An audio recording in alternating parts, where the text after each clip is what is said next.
Hello, everybody, and welcome to this panel discussion on social and emotional learning, the key to addressing major global challenges in the next decade.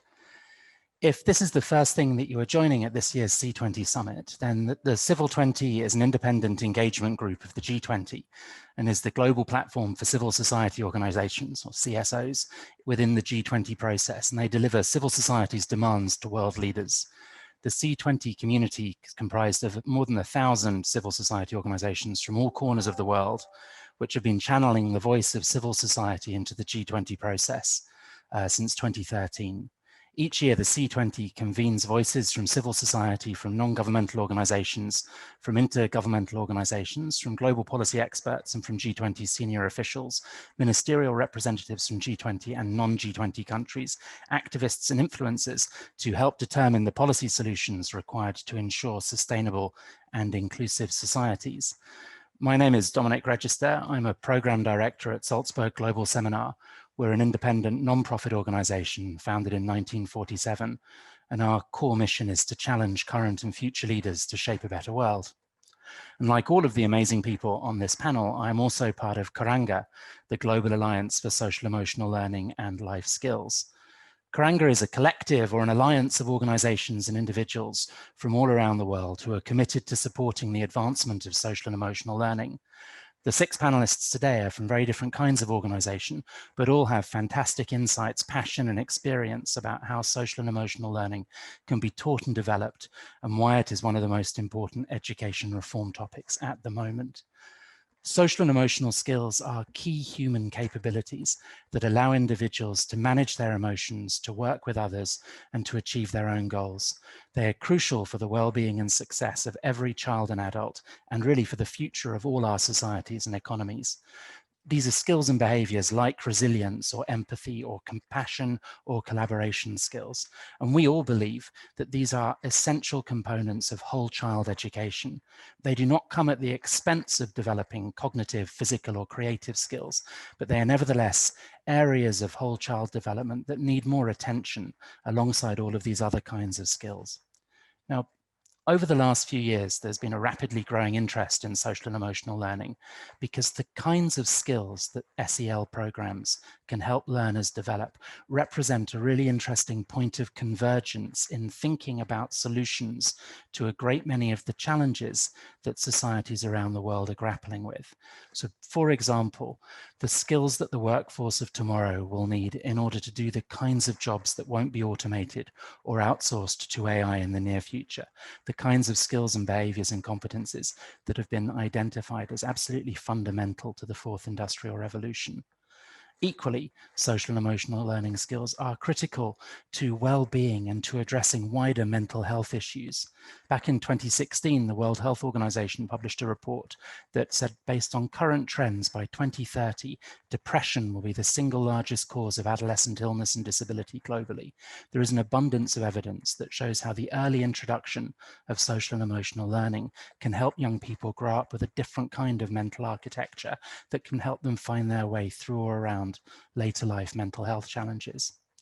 Similarly, if we're talking about the learning crisis or education attainment gaps or how to achieve greater equity in education outcomes, then there's really strong and compelling evidence that shows how social and emotional learning can have a really significant academic uplift on children growing up in different kinds of disadvantage. Social and emotional learning skills are critical to ideas around identity and belonging and how we connect with or relate to people from different countries and cultures. And crucially, at this point in time in 2020, when so much education, as with other areas of life, has been massively disrupted because of the global pandemic, so many conversations about rethinking or reimagining education and how do we hold on to the things that parents and communities have really valued when schools have been absent because of school shutdown. Well, social and emotional learning is central to an awful lot of these reform conversations. And we'll be talking about all of this and more in different ways throughout the panel. So the idea of Curricula, this global alliance, grew out of education work that Salzburg Global had been doing through our Education for Tomorrow's World series. Curricula is a Maori word, which means a call out and welcome. And when we first started thinking about the idea of establishing an alliance that could advocate for and promote social and emotional learning around the world, we wanted a name that wasn't in English, that wasn't an acronym. And one of the very first people who helped shape this idea is herself part Maori, and she suggested this word. She was then able to speak with Maori elders in New Zealand, and they agreed that we could use the word from their language to name this new alliance, because we really want to be able to welcome all educators into the Alliance and into the SEL movement. Karanga's steering committee, of which we are all part, is made up of almost 80 people now, representing almost 50 countries from all countries and coming from all continents, excuse me, and coming from academia, from ministries of education, from NGOs, from UN agencies, and from industry. And the panel today is representative of that diversity and the breadth of expertise. So geographically, more or less from east to west, I'm delighted to introduce Vishal Taraja from Dream a Dream in India, Leslie Udwin from Think Equal in the UK, Pedro Cunha from the Gulbenkian Foundation in Portugal, Anna Rold from Diplomatic Courier and the World in 2050, based in Washington, DC, Mark Sparvel, who's originally from Australia, but is now based in Seattle with Microsoft, and Ana Maria Rad from Aprendo en Casa and Ecosystem, based in Chile, but working across Latin America. C20 have given us an excellent list of stimulus questions that they would like us to address throughout the panel. So the way that we're going to run the next 90 minutes is I will direct a question from the C20 list towards particular panel members, and they will then have a bit of time to say more about themselves and their work as they answer that question. And after the panelist or panelists to whom the question was initially directed have had a chance to answer it, it will be open to the rest of the panel to jump in and offer additional insights or comments. And after a bit of group discussion, we'll move on to the next question. And we have approximately 10 minutes for each question. If anyone in the audience would like to post a question, then please do so in the chat box, and we will attempt to answer them, as many of them as possible, as we use the time that we have. So I'm going to open with a question to all of you. I've talked a little bit about social and emotional learning, but I would love to hear if you have improvements or additional insights to add to that definition of SEL and why you think it's so important in education and as such in wider society. Who would like to jump in first on that? I'm happy to jump in, Dominic. So good morning, everybody. Mark from Seattle, early morning in Washington here. Delighted to have you here, either joining us live or viewing this recording on demand, and hope that you're feeling great this morning. SEL, social and emotional learning, is the process, which we all know. Dominic's done a great job in framing that up, but it's the process that we go through in order to develop and learn and apply some very specific social skills and emotional skills. These are skills which allow us to both navigate ourselves, our own emotional state, but importantly, to allow us to navigate the emotional state of others, the collective social intelligence, if you like, taking into account a broader social context. So social and emotional skills are developed through social and emotional learning. And it matters globally, it matters greatly, as Dominic said, not just now, but far into the future. There's research which tracked a huge number of individuals from the UK from the 1970s and tracked them through from kindergarten until they were in their 40s. And there's longitudinal research called out a number of benefits across the length of somebody's life, not just academic, but their engagement in civic society, their likelihood to volunteer, how exposure to social and emotional learning reduced the likelihood for them to be engaged in issues with the law, how they felt about themselves, their subjective well-being, the kinds of jobs they were drawn to and how they stuck at those jobs, and how they importantly contributed back to their families, their communities and their society. So the benefits are both economic, but also very much social. I'd love to jump in and add to what Mark has so eloquently said. Good morning. I'm thrilled and honored to be amongst you and amongst my extraordinary colleagues who I revere and love so much. I'd like to just look at what the question, what is SEL, SEL, on a sort of meta level. The first thing that I want us to think about is the fact that, yes, the nomenclature is very confused and inconsistent. And the OECD refers to SEL as 21st century skills, which I have to admit always makes me giggle, because I just think, oh, really? Did we not need it in any other century? But that apart, some refer to it as non-cognitive skills. This upsets neuroscientists who say there is no such thing as separating out the cognitive from the non-cognitive. Some refer to it as soft skills, which is rather patronizing, I always feel, because the connections made in the brain in empathizing with another human being, which is an essential part of social and emotional competencies and skills, those connections are as hard, those synaptic connections are as concrete and as tangible as the connections made in the brain when trying to multiply or divide numbers. So there is no distinction to be made between hard and soft skills. I think social and emotional learning skills, for me, could be defined as, on a metaphoric level, the glue that holds decent, safe, equal, prosperous societies together. Without it, we are sunk. Without it, there is no sustainable development for the human race or for our common home, the earth.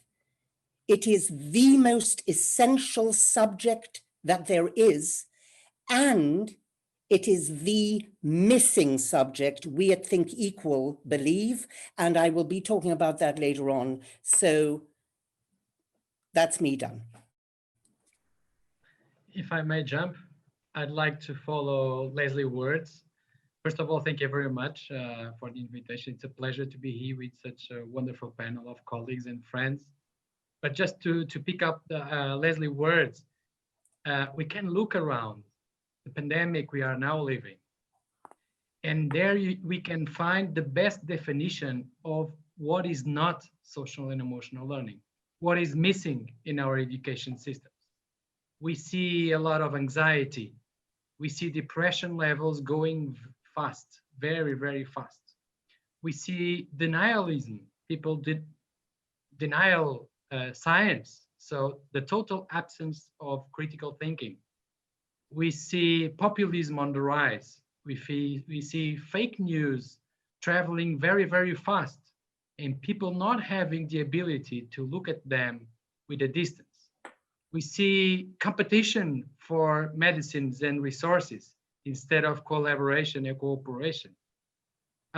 We see tensions between countries and between groups within a country instead of openness and empathy and compassion. So we have a very good picture of what is missing around us. And the answer is very, very simple.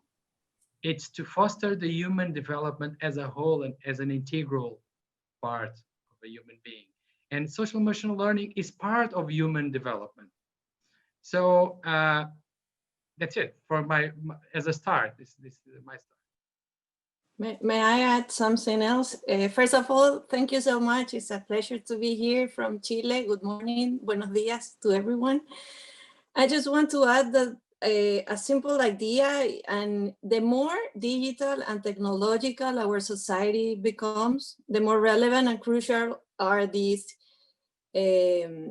skills and the need to develop our human potential, such as, for example, compassion. When we recognize others' needs and pains and we act. For example, empathy, to be in other people's shoes. Resilience, like what we are facing today, situations like today, COVID-19 crisis, and we are capable to move forward.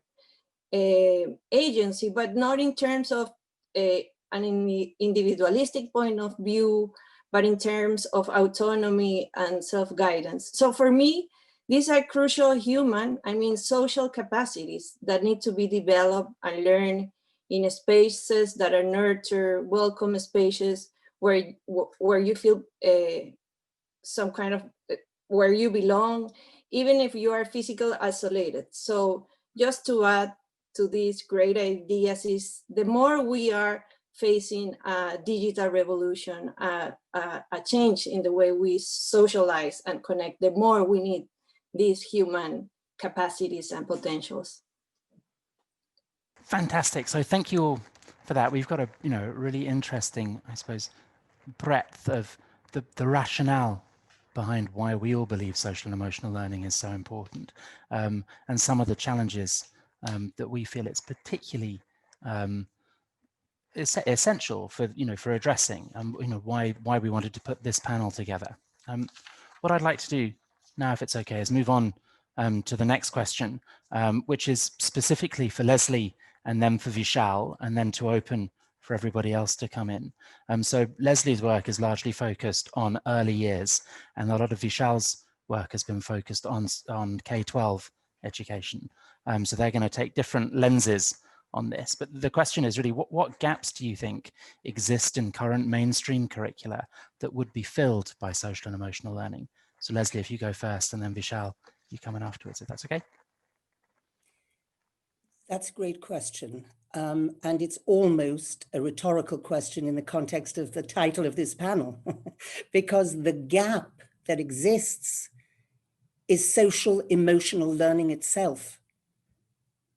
How can we, who have a duty of care to our young citizens, to our children who need guidance and nurturing and support, how can we deem it to be compulsory for our children to learn numeracy and literacy, but it's optional for them to learn how to value another human being? It's optional for them to learn how to lead healthy relationships. This can't be optional. This, in fact, I believe, and Think Equal, the NGO which I founded and am now executive chair of and lead, it is our belief that social emotional learning is and should be the core purpose of early years education. There is time for our children to learn numeracy and literacy. There is only one time that is optimal. There is only one optimal window of opportunity to co-create in our children's developing brains the foundation that will ensure that our children do not grow up and rape, do not grow up and become depressed. The number 2 disease in the world, I would have thought it's well in the number 1 place now due to the pandemic. Do not grow up and commit suicide, which our young boys, where I am sitting now in the UK, are doing in droves like lemmings off cliffs. Suicide is the number 1 killer of young men under 40. We have to provide this, and it's our duty to provide it to our children. We can't leave it to the parents. Unfortunately, the parents already have fixed mindsets. Discrimination is entrenched.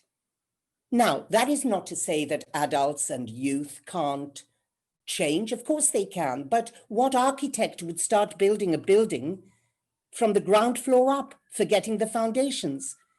We have not given due attention to giving our children, and I have to say prior to the age of 6, because there are neuroscientific studies, notably from Professor Jack Shonkoff, the founder of the Center for the Developing Child at Harvard University.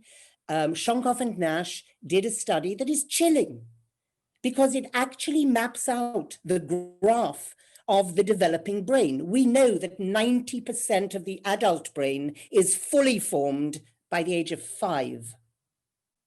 Now, what this famous graph of, and chilling, as I say, graph of Shonkoff and Nash shows is that in certain respects of the activity in the developing brain, there are 2 strands of activity which they show as flatlining by the age of 6. and they are emotional control and habitual ways of responding. Imagine leaving our children vulnerable to antisocial habitual ways of responding.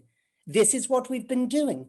So we've been sleepwalking through, I believe, dealing with violence. We've been dealing with it retroactively, after the fact. We build more shelters for battered women. We normalize the problem. We say, in that, we make a statement, we're anticipating there to be a rise of domestic violence. Let's provide more places for the poor women who are going to be. I mean, come on, where is the prevention? The prevention is key, and until we grasp it, we're sunk. So basically, what Think Equal does, and Dominic, please, would you remind me how much time I have left? I lose myself sometimes. Do I have a good? You have another couple of minutes, and then we'll bring Vishal in. Then let me get straight to how do we do it. When I started out, the first thing I did was just look at the landscape. Well, no, the first thing I did was bring onto my committee of experts and advisors, extraordinary human beings, Sir Ken Robinson, who sadly we lost to cancer a month ago, the most extraordinary giant educationalist who ever walked the earth. The two co-founders of the Yale Center for Emotional Intelligence, Vicky Colbert from Fundación Escuela Nueva, Urvashi Sani from India, etc. 22 brilliant brains in social emotional learning, psychology, neuroscience, and human rights, gender, and education. And basically, I looked at the landscape and I thought, how in God's name are we ever going to achieve this? Because it is a missing subject. It's a subject that isn't there, a dimension to education that our teachers don't know well enough yet. And anyway, because we've been so negligent, we've actually been treating our teachers as babysitters. So we have underpaid them, undertrained them in the early years. This is for sure across the world. How can we then, do we spend several decades training up the teachers, getting them to be socially and emotionally intelligent before they can mediate SEL to their children? Well, this is naive. It would be hopeless to do it that way. And it's urgent. And we have Agenda 2030 and the time is ticking. So what we decided to do was to make the Think Equal program into a vaccination. Now, with a vaccination, this was before COVID, with a vaccination, you don't just say to your scientists, you decide, which ingredients you put in, whatever you like, a bit of bleach, a bit of disinfectant, sorry, facetious. But anyway, you decide. No, we don't say that. We have scientists being incredibly specific about what is required. So we at Think Equal we discovered that 25 competencies and skills are required. And yes, the usual suspects of mindfulness and emotional intelligence. What about gender equality? Who's teaching gender equality to our 3 to 6 year olds? And inclusion and celebration of diversity, smashing stereotypes like colorism and racism, etc.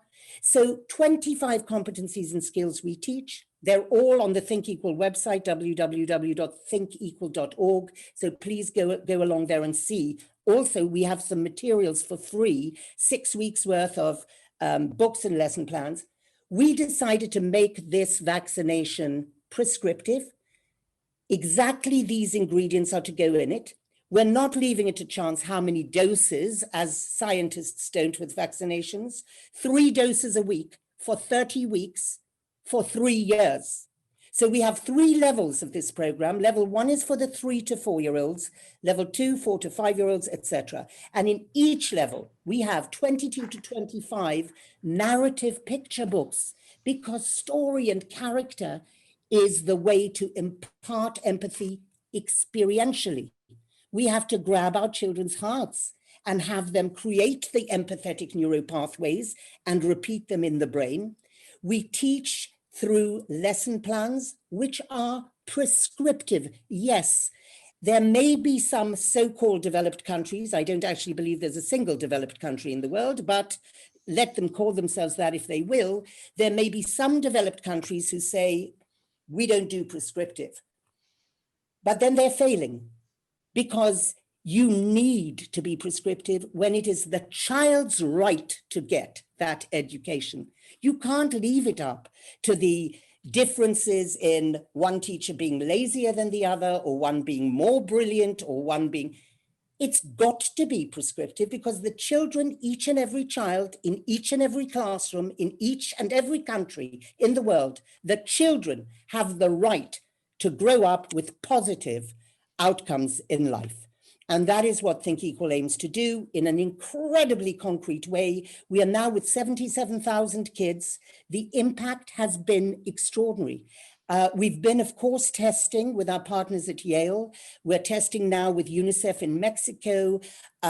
We are in some countries, with Mexico and North Macedonia. I'll just end on this because to me, this is the ultimate hope and optimism.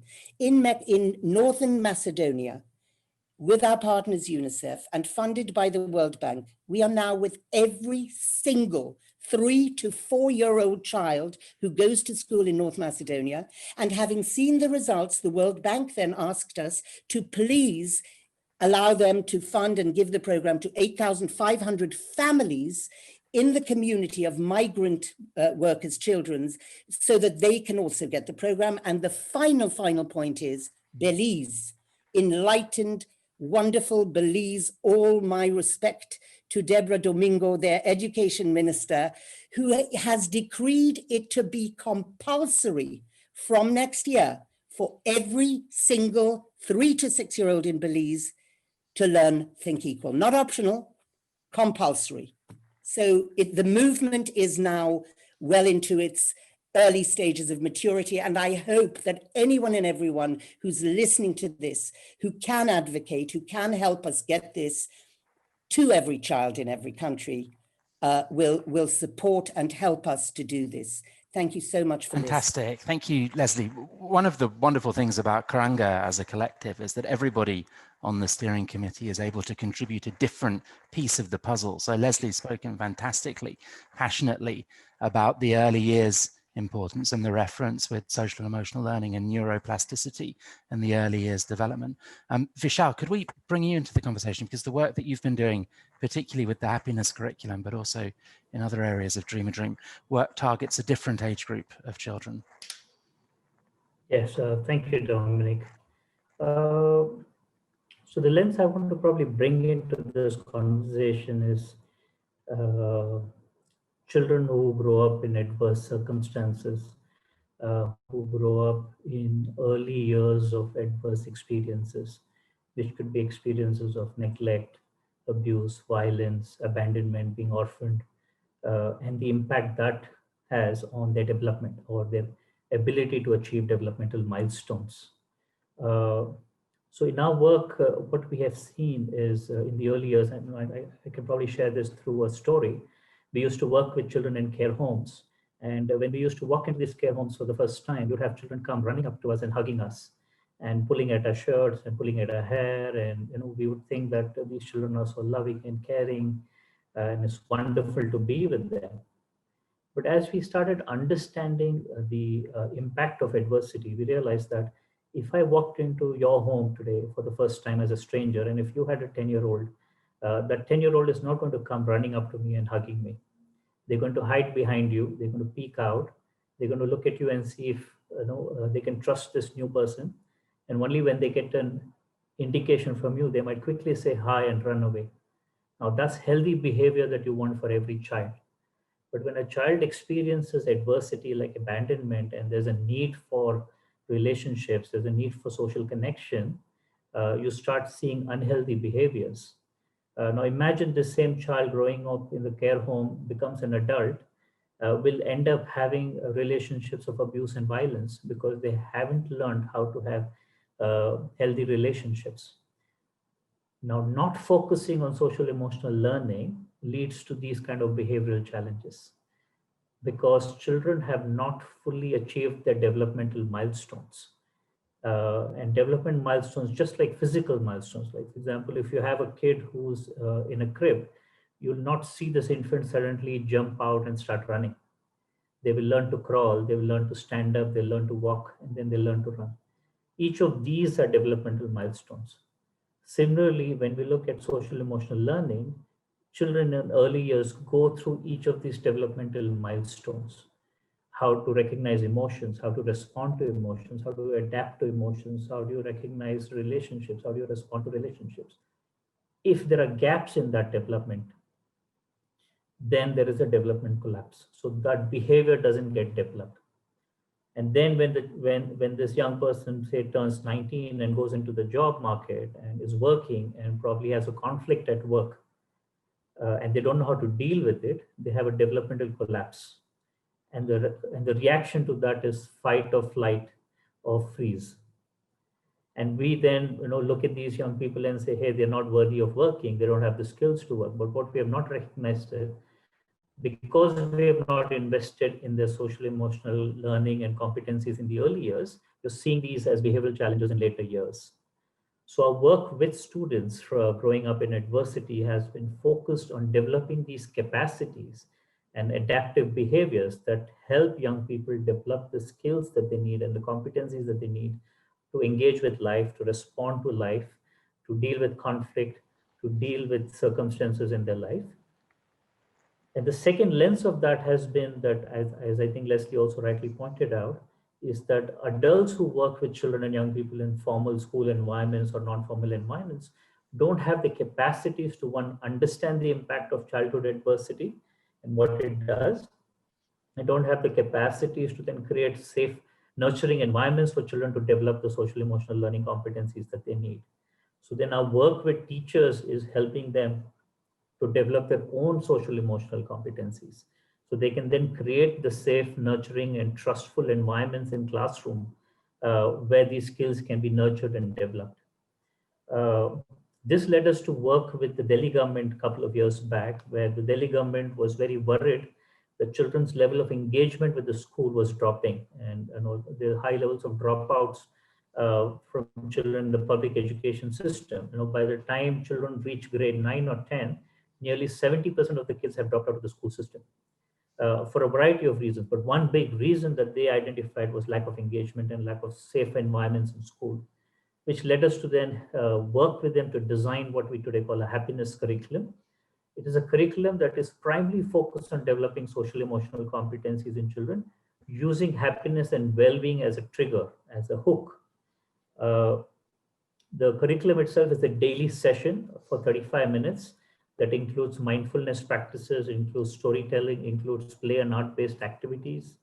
Usually the first period of the school, so children kind of come in and engage with this right from the beginning. And it's done 6 days a week from kindergarten to grade 8. And recently, we had engaged Brookings Institution to do an evaluation of the happiness curriculum.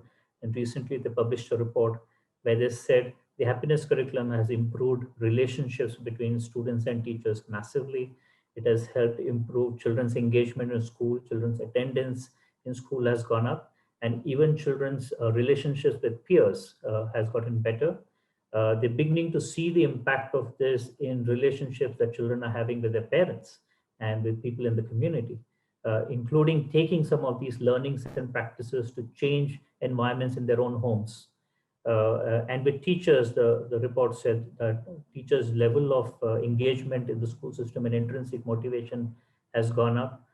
So we're beginning to see some really good results. And the good thing is the idea of the happiness curriculum invested in well-being has taken off in the education world in India. We've got 3 other states who have then introduced their own version of the happiness curriculum and is kind of today reaching out to almost 3 million children across India. I'll probably stop here, Dominic. Thank you. That's fantastic. Thank you, Vishal. So, as Leslie was saying, you've got that sort of critical opportunity for early years interventions around SEL. But as Vishal's work is showing, you can still influence behavior and cognitive development and social relations with these interventions for older students as well. Let's move on to the next question, which I'd like to direct primarily to Pedro and then to Ana Maria, but everybody else feel free to come in afterwards as well. So this question is really around how social and emotional learning can contribute to the development of education standards, either at a national or at a global scale. Pedro, a lot of your work is across Portugal, and Ana Maria, a lot of your work is across Latin America. So maybe Pedro, you could come in first, and then we'll move to Ana Maria. Thank you, Dominic. Before going to the question, let me present the Kaluska Banking Foundation. We are over 60-year-old now. We are a Portuguese-based foundation, but we also have activities in the UK, in France, in Paris, and also in Portuguese-speaking countries in Africa. And we are dedicated to the arts, to science, to education, and to charity, as our founder, Kaluska Banking, wanted us to do. Going straight to the question you've posed, yes, SEL is not something that you can teach 30 minutes a week as a standalone subject, or as a club, or as an extra piece of a curriculum. It just doesn't work. The evidence is pointing that kids, they learn all the time, every day, wherever they are. And we have to convince ourselves that teachers, they don't teach what they know, they teach who they are. Because kids, they just forget after the exam what the teacher told. It's 5 minutes after the exam, everybody forgot what they've learned in the classroom, but they will never forget the example and the model that the teacher was. So considering this, we have to also acknowledge that we can't ask students to be set and quiet for 12 or 15 years, and then at the end of compulsory schooling, you realize that they're not that proactive, that they are not entrepreneurs, that they don't work along with others. Then, as a surprise, you realize that something failed. So we really have to look at a systemic way, or an integrated way. SEL is not about a subject, it's not one discipline, and it's not something that you can add at the end of the schooling or after a day of academics. It just doesn't work. And all the evidence is showing that there is a very, very strong correlation between social emotional learning and academic performance, first of all. Then a strong correlation also with health, pro-social behavior, with economic development of people and countries and families. So there's a strong case for SEL that we have to make. And at the Gulbenkian Foundation, in 2018, we launched a national initiative, and we are funding 100 different programs on the promotion of SEL. And the reason why we are doing this is because we found, not only in Portugal, but in other countries also, that there is a lot of goodwill.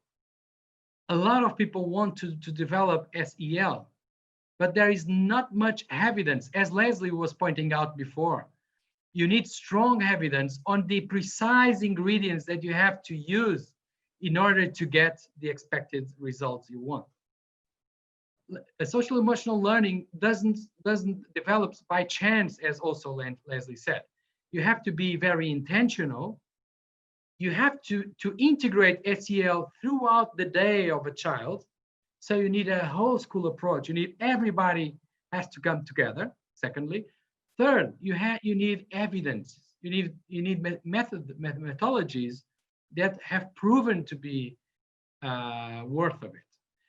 So you don't lose, as also Leslie said, as you don't lose windows that are not open throughout life.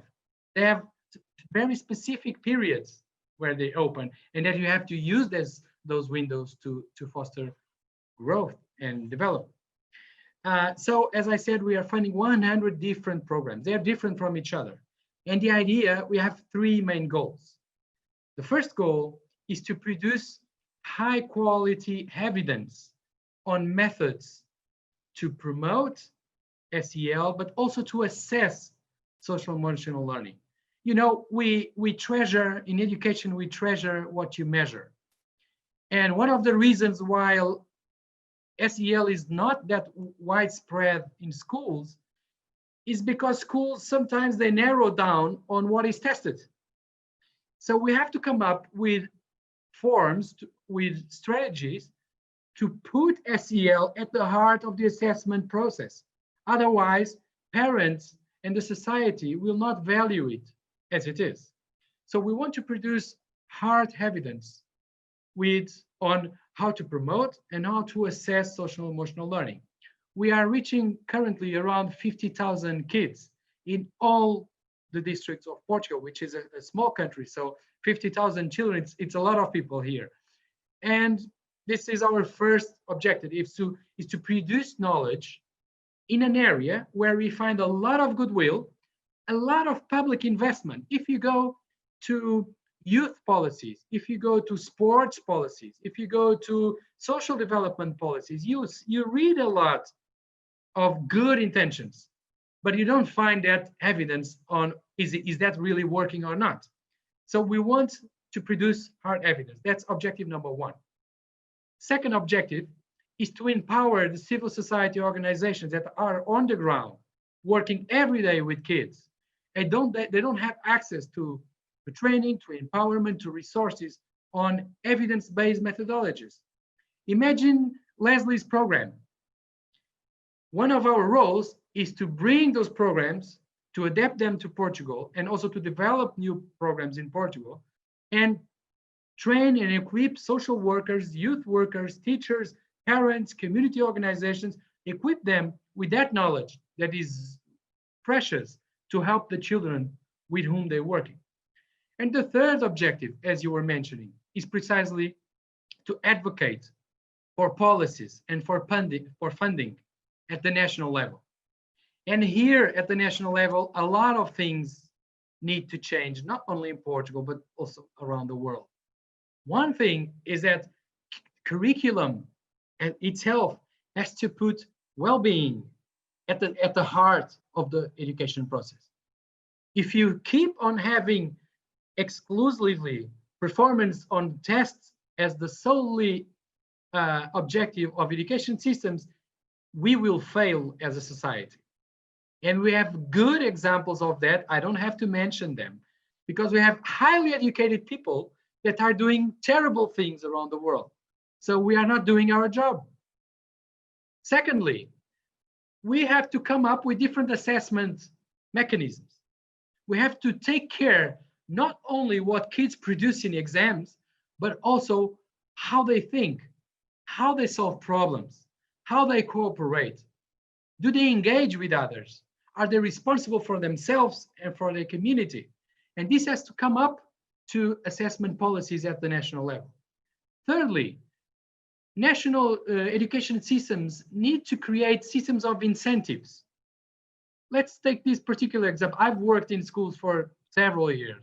Let's pick up this example. When the Ofsted or the National Inspection Board goes to a school, do they pay attention to the social climate of the school? Do they pay attention to the relationships between adults and adults, adults and children, children and children? Do they pay attention to the well-being of teachers in that precisely school? Is that valued, or are we only narrowing down on scores on exams again? So these are the kinds of frameworks that we're trying to advocate for a change. And how are we doing that? We are producing evidence on the ground, showing that there is a strong correlation between SEL and other dimensions, firstly. Secondly, showing that there are ways that for sure will work if you do it on that precise manner. So we in Portugal, we don't need to make it prescriptive, as Leslie was saying, because we already have in our national curriculum spaces within the curriculum and guidelines. What is really missing is how to do it at the classroom level. That is missing. And that is the piece where the Gulbenkian Foundation wants to fill with knowledge, with precise examples of what is working and also what is not working, so that we don't repeat the mistake again. Fantastic. Thank you, Pedro, for sharing all that. And the resources that you talked about, are they publicly available at the moment, or will they be, the frameworks and things? Yeah, Some of them are already available at our website. Yep. We will pass the website below. And we are translating a lot of materials into English. Great. Let me add, I know that one question was about online. How can we promote SEL online? I'll tell you what, would you mind if we bring Anna Maria in first, and then we can have a bit of the online discussion afterwards. So Anna Maria, you've been working on a sort of ecosystem development around SEL across Latin America. So we'd love to get your thoughts on this issue of regional and national standards. Okay, thank you. And I promise, Pedro, to give you some time. I just want to start with the idea that you mentioned about how children learn. I mean, everyone learns all day, everywhere, inside the classroom, outside the classroom. And that is why the idea of having an ecosystem is so important, because we are not concentrated all our energies in one place and at one moment. And also the idea of having this vision of diversity and multidimensional strategies as a way to reframe learning. Sometimes people are afraid of giving more options and strategies and multidimensional ideas because we can lose focus. And in terms of the challenge that we are facing, it's all the way around. I mean, it's absolutely the opposite. We need to strengthen and provide this vision of ecosystem in order to face what this panel has clearly pointed, that we are facing an enormous challenge, and it cannot be addressed by one actor, by one government, by one country. It has to be addressed by different actors and from a perspective that doesn't come from the top to down, but from the margins to the center of the process. So as I was saying, it demands multi-perspective approaches and different levels, as you have been mentioning. Leslie mentioned, for example, early years, curriculum, teacher health. So it's a huge, in my opinion, it's a huge challenge, and it has to be addressed differently. So the work that we have been doing in Aprendo en Casa, that means learning at home, is basically a digital ecosystem of organizations, NGOs, different community organizations that we are working together to transform the education system in Latin America. So it's very ambitious and very concrete. And it's the result of common visions, which is very important, about the urgency to redesign education. It's very collaborative and easy to use platform. We are using technology to connect. We are using technology to share. We are using technology to close some gaps in the region. And also we are sharing this vision of the importance of transforming education, because we have the certainty, we really embrace the idea of self and life skills that are needed to be prioritized in order to assure equity, in order to assure more inclusion in a region where we are we're well known by our inequity. So I would like to start with some ideas in terms of this process of connecting and spreading the work of many organizations working in different levels. For example, organizations that are working at CEL to assure equity and justice. For example, the work that the IDB Bank has been doing in the whole region. We are providing the information, we are sharing their different strategies. We are also connecting organizations that are working in the development of teachers and their well-being. For example, one of the organizations that is also part of Caranga, which is Atentamente, is part of this ecosystem. We are working with organizations that are facing this new hybrid relationship. So what I want to say is that this is such a huge challenge that we cannot have one answer and one actor in the process of trying to solve it. So it also has been a process of learning by doing. We started with Aprendo en Casa on March, so we have only 6 months, and it has been very crucial in terms of having permanent data, evidence, and information from our communities. We need to understand what does SEL means in a community in Nicaragua, which is different from Ecuador, which is different in a rural area, and very different from a teacher who is fully online and a teacher who doesn't even have SMS tools. So that has been also a process of understanding how SEL and how these skills can be developed in such diversity or such a diverse continent. So in my opinion, SELs is something desirable, needed, but it requires a deeply understood by all of us. We need common understanding, and that common understanding sometimes, or we are permanently collecting the idea and the opinions. For example, on Monday, we have the Karanga Global Festival where we connect teachers around Latin America, and we just receive their feedback and their needs. So we have today, for example, their need to answer how to diagnose social emotional skills inside and outside the classroom, how to minimize the impact of emotions like stress and fear in today's students, SEL and transition to schools reopening. So it's a very dynamic and it's a very diverse need that we have in the country. So we as Aprendo en Casa need to bring that information and share it with the 70 organizations that are part of this ecosystem. And finally, for me, it's very important to share the idea that social emotional learning is a priority, basically, and as I was saying at the beginning of the panel, it's because it's a genuine answer for today's dilemmas. I mean, how do we humanize digital pedagogies? How we do educate for deeply understanding of our challenges? How do we promote true collaboration? How do we deal with teachers' stress and anxiety?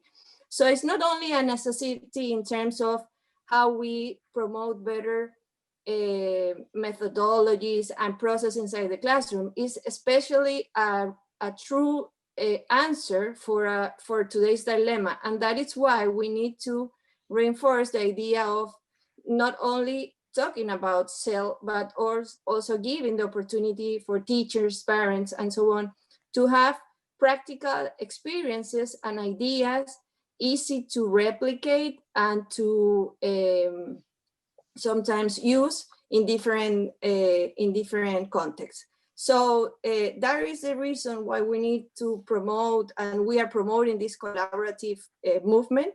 It has to be highly adaptive because everything is changing every day. And it also has to give the opportunity to bring local ideas into a regional level and to a more global discussion like today's. Fantastic. Thank you, Anna Maria. And you've touched on loads of really important topics. What I'd love to do is turn to one of the questions which has come in from the audience, which relates to some of what you were saying about the challenges of trying to do this work online when students aren't physically together to get that social and emotional development in person. So the specific question is, how can we mitigate, or do you know of examples of how we're mitigating the lack of social interaction that students would normally receive by being with their peers? And are there social and emotional cues that we can develop through technology? So Anna Rold, would you like to come in on this? And then Pedro, and then Mark, if that was okay. Thank you so much. And, you know, hearing my colleagues here, it just always reminds me how much I love our Karanga Alliance and family, because there's so much passion with everyone's work. And since this is sort of the first time you're hearing from me, I will take you a bit on a rocket ship of this world and tell you a bit about how someone from the policy and diplomatic community fits into this group of educators and doers. And so where I'm coming from is the perspective of how typically the policy community and especially groups like the G7 and the G20 tend to be a bit behind what the grassroots and global community is already doing and experimenting on. So the things that you guys are hearing about today are the types of things that the G20 may be hearing for the first time, or may have heard and not figured out yet how to put into policy. And I'll address, of course, the question from the audience on how do we do this in this day and age where everything is virtual, but I'll take you a little bit of how everything begun with the G20 itself. The G20 was born out of this major crisis, global economic crisis that the world was experiencing in 2008. And the idea behind it was that the most industrialized countries in the world would get together to figure out how to solve problems and mitigate major economic crises. And at the time, I remember a couple of years later, I was at the G20's B20 meeting in Mexico in 2012, where one of the B20 task force chairs talked about this major conundrum and paradox that the industry was facing. We were talking about major unemployment, hundreds of millions of people without jobs, about 50 million of them youth.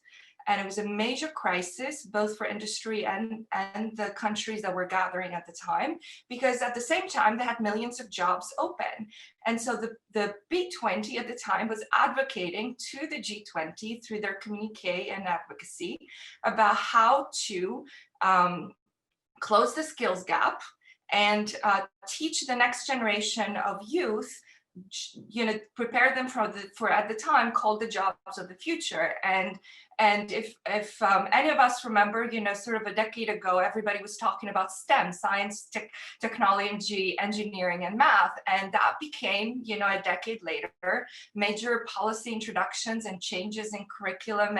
And now you've got STEM camps and all of those good things. And there was less of a discussion about the skills of the real skills of the future, which the World Economic Forum identified, around the same time. And they had nothing to do with technology know-how and everything to do with collaboration and all of those things that we sort of take for granted that people have, especially in our leaders.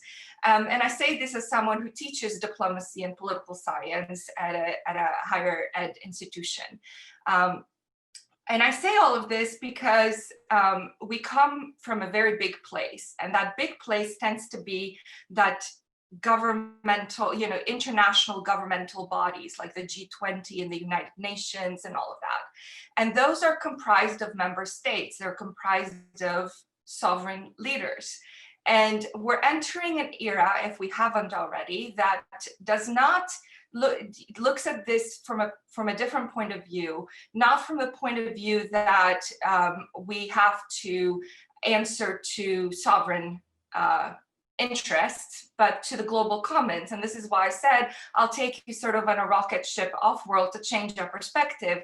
Our perspective is that we share commonwealth items such as air and land, and not land but air and water and all of those things that we share as a humanity. We need to be able to solve from a humanistic point of view, and that's where organizations like the C20 and Curricula, where they come from a multidisciplinary perspective, being able to explain that to a global body that is made of sovereigns, like the G20, I think it's vital work. It's vital work that what we're doing at the grassroots level, changing things one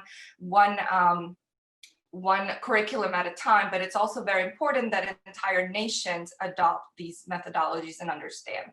Also, my colleagues spoke about, early education, they spoke about K-12, and this is very true during a time, especially the education in the past several decades where we thought of education as this linear model. You go in, you learn, you get assessed, you get out, now you got a piece of paper, you go into work. But education has moved from, and learning in general has moved from that model into a model that is more like a zigzag. You go in and you come out, and it's lifelong, and we're all doing it all the time. So going back to this audience questions, how do we do that in the day and age of all virtual? We have now more access and more, the information is more democratized. These resources are more open and accessible than ever before. Whereas the G20 used to be this very close group of sovereigns, now we're able to get together through a variety of time zones live and talk about all of these as resources that do exist in a multidisciplinary way. You're able to hear from people who are doing these things on the ground and learn from them. Leslie, for example, has toolboxes. You can take them and use them, and she's shared those in the resources that are absolutely amazing. I could use them to teach my kids at home now. So it's and I could also use them to teach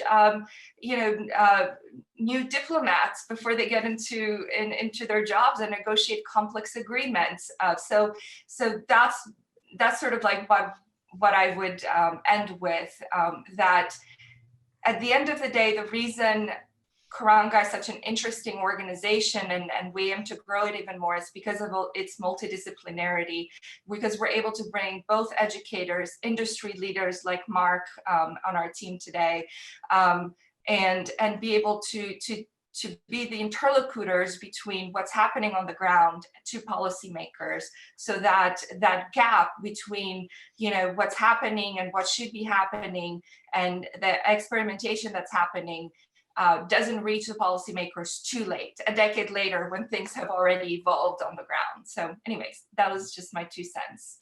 Great, thank you, Anna. Pedro, you were also interested in coming in on the aspect of how you can develop SEL competencies in a virtual or an online space. Yeah, picking up on the question that came from the audience. I have to say that before March 16, we were 100% analogic. So in all our 100 intervention, they were 100% physical. They meant relationships in presence. And I have to do a statement here, which is we really do prefer physical interaction and to be close together with kids, and they do prefer it also. So, but as a matter of an urgency, when schools closed down here in Portugal on the 16th of March, suddenly all the programs were interrupted as on the rest of the world. So promoters of the programs, the grassroots associations, the schools, the universities, the civil society organizations, they had to come up with some creativity also. And they discovered alternative ways to reach kids and to keep them engaged on social emotional learning.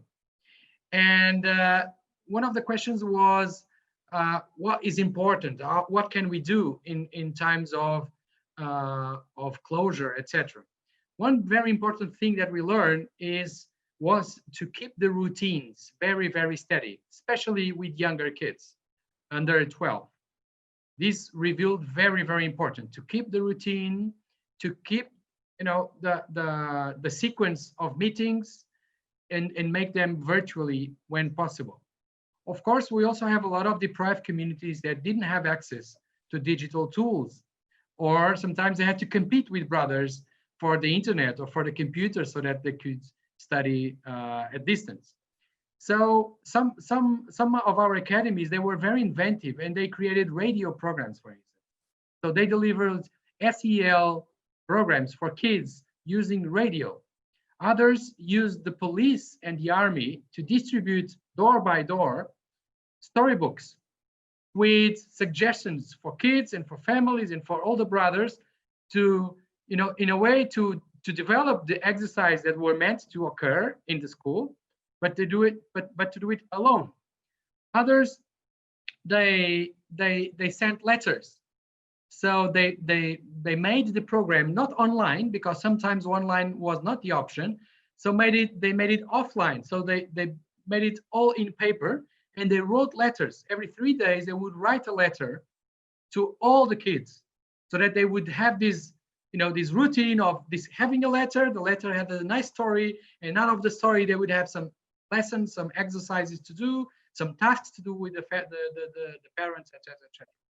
After this, we did a survey. We surveyed 1,000 kids, and we asked them, how did they feel during the COVID pandemic closure?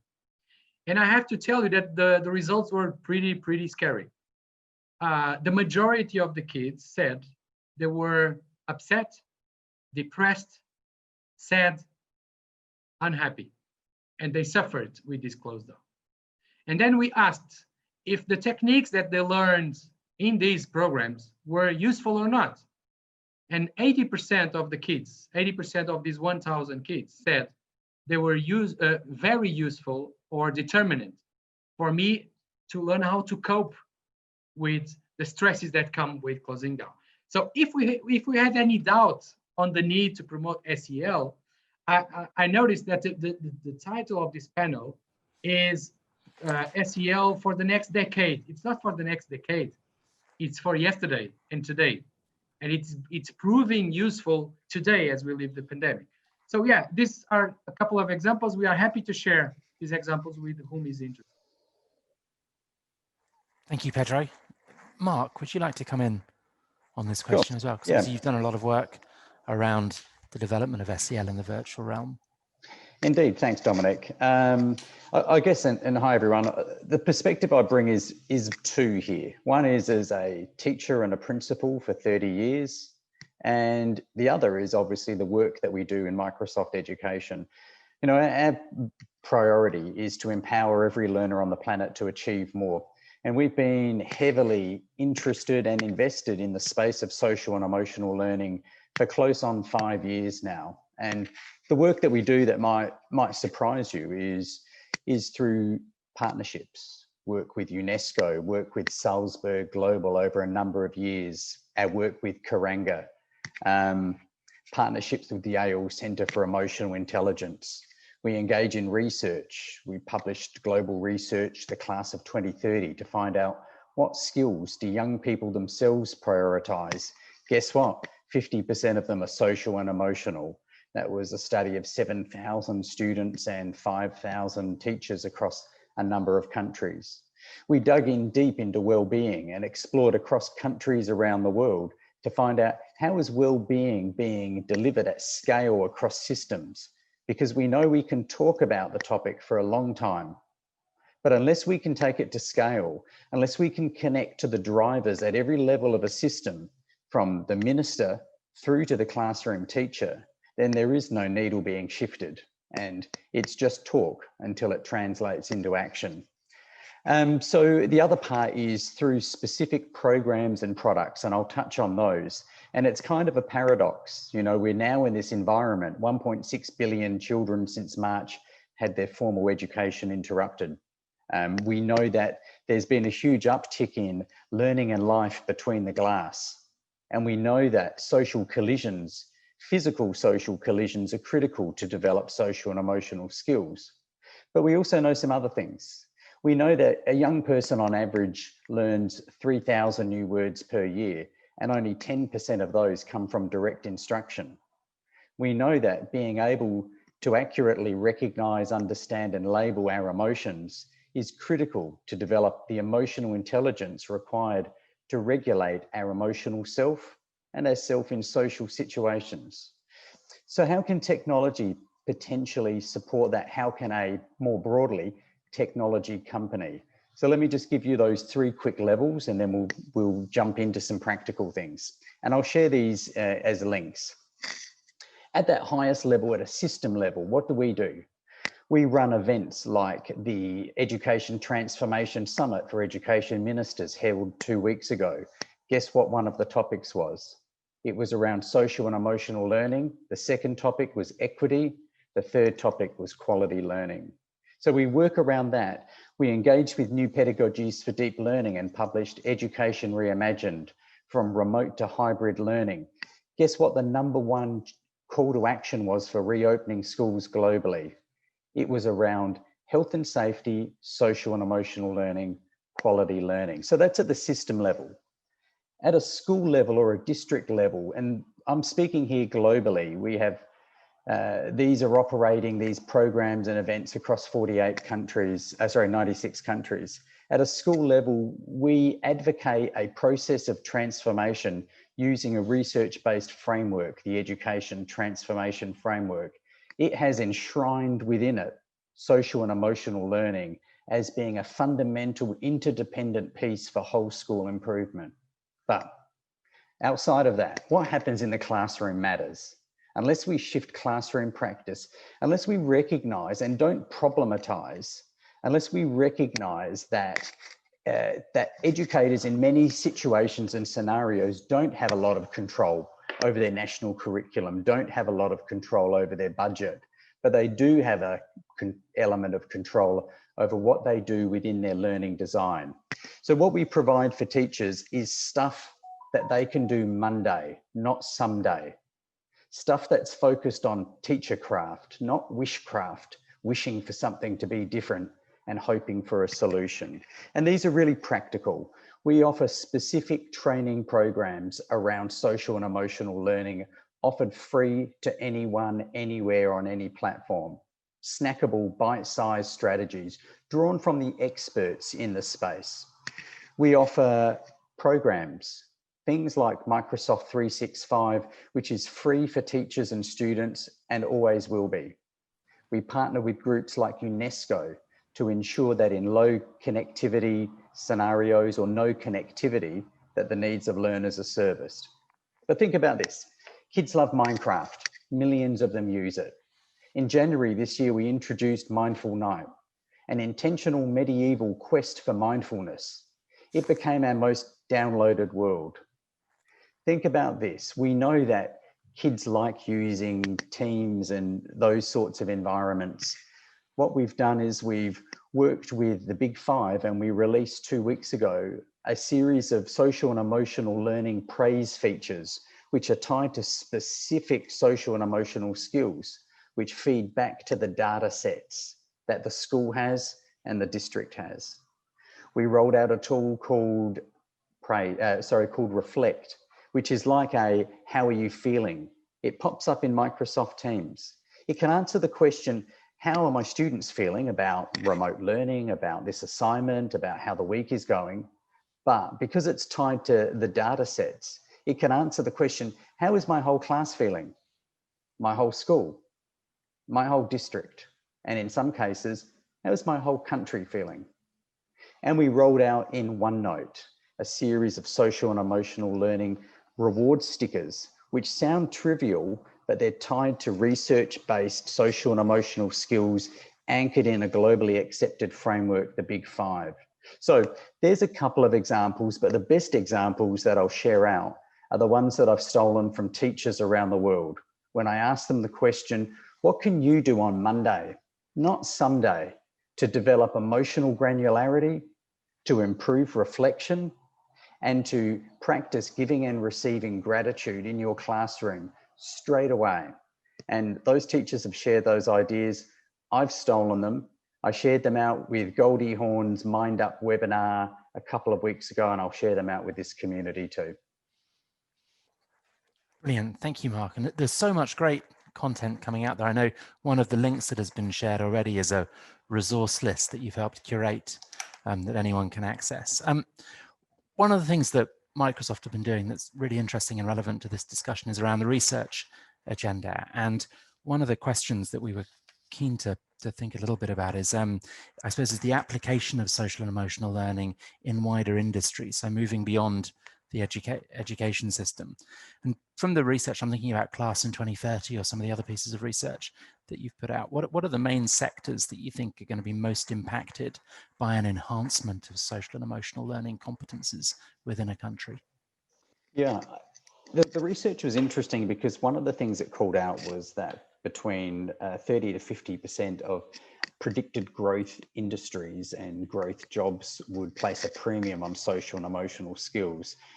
That was really interesting because it was saying if you want to be indispensable in the world of work in the future, you need to enhance these specific skills, the ability to sort of self-regulate and be self-aware, make responsible decisions, communicate, be able to collaborate, and so on. But what was then interesting was we looked at right now. So rather than casting into the future, we thought, well, what's the landscape immediately? And that was interesting too, because 53% of employers within the study said that their current new hires, young people entering their industries, were lacking specific social and emotional skills. And then when we asked the young hires and the young people new to the workforce how prepared they felt, they also called out social and emotional skills as being the most lacking in their areas of skills. Certainly one of the things that we're seeing is in the tech space, this heightened requirement to ensure that at every level of our industry, that the people that we're employing are possessing that emotional intelligence, social and emotional skills, bias awareness, a mindset around inclusion for advantage. So we're certainly looking to ensure that whether we're employing people in the area of sort of quantum computing or in marketing, we're ensuring that they possess and can demonstrate the ability to, again, self-regulate, to be self-aware, to be able to make responsible decisions, to communicate effectively, to show empathy, understanding, and inclusion. And that research is also available, isn't it, in the list of things that you've shared? It's in the list of things, yep, the class of 2030 and life ready learning. We were really intentional that it wasn't going to be college ready and it wasn't going to be career ready, but life ready. The other comment I would make is that it's easy to problematize education. It's easy to look at the deficits. It's easy to look at and wring hands in despair and say, this is a huge problem and nobody's doing enough. We like to look for the root cause of success. And across the globe, there are systems that are flourishing, that are doing well with social and emotional learning, who are measuring across entire districts like Surrey districts in Ontario, who look and run a heat map of happiness across an entire district and then use that analytic data to be able to ensure that resources are directed, but also successes are identified. Brilliant, thank you. Vishal, would you like to come back in on this? Yes, thank you, Dominic. I think just a perspective that I want to bring in is that what we have unwrapped today is maybe certain lenses and perspectives of the problem, which is why then SEL is taking precedence and kind of becoming foundational to education narratives, and then going on to define SEL. And then I think we've largely talked about a lot of programs, services, solutions, which are great. And I think this is the first step. This is really the first step where we bring in a lot of these programs and services and products into the sector to help teachers, to help school systems, to help governments. However, I don't think the conversation can stop there, because I think a big piece we need to talk into and kind of address is some of the social cultural norms that exist in society today that prevent the mainstreaming of ideas of well-being, social emotional learning. As long as parents continue to demand from school systems notions of academic success, examinations and marks, SEL will continue to stay on the fringes of that mindset shift. As long as employers continue to look at degrees and degree certificates, SEL will continue to be on the fringes of it. So I think there needs to also be a narrative that is built around creating this mindset shift and shifting social cultural norms in society. Because I think it's important to also recognize that the role of SEL is not just to help students prepare for more complexity, uncertainty, and fast pace of change in the future, but also to build and shape the future and build thriving societies where we as individuals thrive and families and communities thrive and the planet thrives. Because so far what education has delivered for us is notions of GDP which have failed societies and failed us in the way we look at how societies are shaped, and we are trying to shift that. So shifting those narratives as a platform, as an advocacy platform, is also critical, and that's where I believe Kuranga plays a very critical role. I think that that's very much something that we would love everyone who's listening or watching this webinar to take away, that there is an opportunity for all of us who want to be more invested in social and emotional learning to act as advocates for that kind of change, and looking beyond the kind of historic competitive framing within education or within the workplace, and thinking more about all of the things that you were just saying. Leslie, were you going to come in with a quick point, and then we're going to direct the final question of the afternoon to Anna? Thank you. I'll try and be brief. Vishal, you've made an incredibly important point about socio-cultural programming, because when you say socio-cultural thinking, that actually is socio-cultural programming across countries. And I think it's critical for us to be very, very careful when we do adapt social and emotional learning tools and resources and programs, to bear in mind the global village, to bear in mind that what we want to create, and one of the competencies and skills we need to instill, because it falls under the umbrella of social and emotional learning, is global citizenship. And we have to be very careful to withstand those socio-cultural norms that tell us that in my culture, you are a girl, you are valued differently, there are different jobs and futures for you. We really have to be alert to this. And that is why someone of my cherished colleagues mentioned the World Economic Forum and their definitions of what is required for the future workforce. Well, I remember that list, and I'm afraid to say it fell pitifully short, because that list basically had, for social and emotional skills, 4 competencies, and they all by coincidence began with C. And that's cute, but it's not good enough, because C for communication, C for collaboration, C for critical thinking and creativity, those were the 4. But that's still thinking about the labor market. It's not thinking about preparing our children for life. We have to save the planet, as you rightly say, Vishal. And I just want to end this comment with an amazing quote from H.G. Wells, which always chills me because it is so true. H.G. Wells said that civilization is a race between education and catastrophe. And I don't think that's ever been as true as it is today, but that education he's talking about is the same education as Nelson Mandela spoke about when he said, no child is born hating another human being. A child has to learn to hate, and if he can be learned to hate, he can be taught to love. And that is what social and emotional learning is. It is a holistic conglomerate of competencies and skills that are unrelated by necessity to the labor force. They are related to life itself, dignity and respect of another human being. Thank you, Leslie. What I'd like to do with the final 8 minutes is shift the focus again. So we've talked about SEL and its education value. We've talked about SEL in terms of relations between people and different societies and communities within society. And we've talked about its application for the workforce of tomorrow. And then with Leslie's most recent point, about its kind of fundamental necessity for all of our interactions. The final lens that it would be really interesting to look at, and I'd love to bring Anna Rold in on this, is how SEL contributes to international relations or to the relations between nations. And Anna, you've got about 5 minutes, if that's okay, before we move to closing remarks. 5 minutes. Small question to close with. I couldn't agree more with my colleague Leslie. You're right. You're painting exactly what's wrong right now with international relations. It's a zero-sum game. And even when when I was mentioning earlier about how STEM permeated and became this really sexy global initiative and became policy, it was because it was pushed by the B20, and it was pushed by industry, it was pushed by very powerful forces.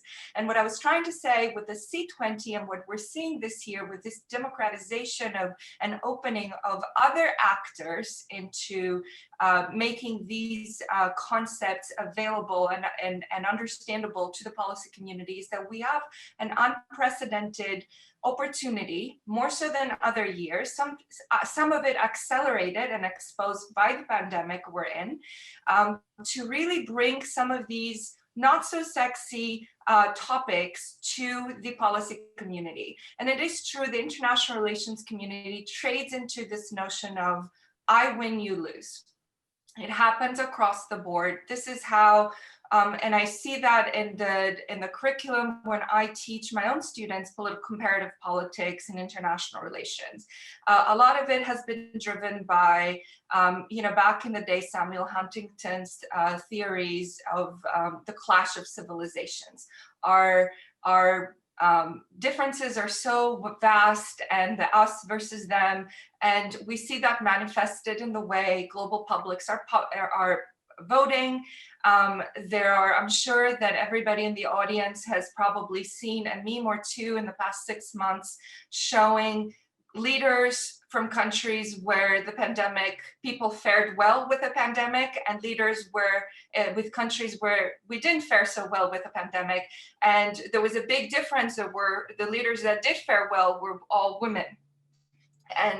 And there was a big discussion, permeating on social media, the way sometimes it happens, that the reason countries with women leaders did so well because the women are more empathetic, and they're more collaborative, and they're looking at solving some of the things that we talked about with social and emotional learning. These are innate abilities or competencies that women leaders have. And so what I would say to that is that it's such an easy and simplistic way of looking at the world, obviously. There are ways for us to teach leaders at all levels, and we've talked about quite a bit about starting as early as 3 years old, right? To teach them these important skills for life and for work and society and everything.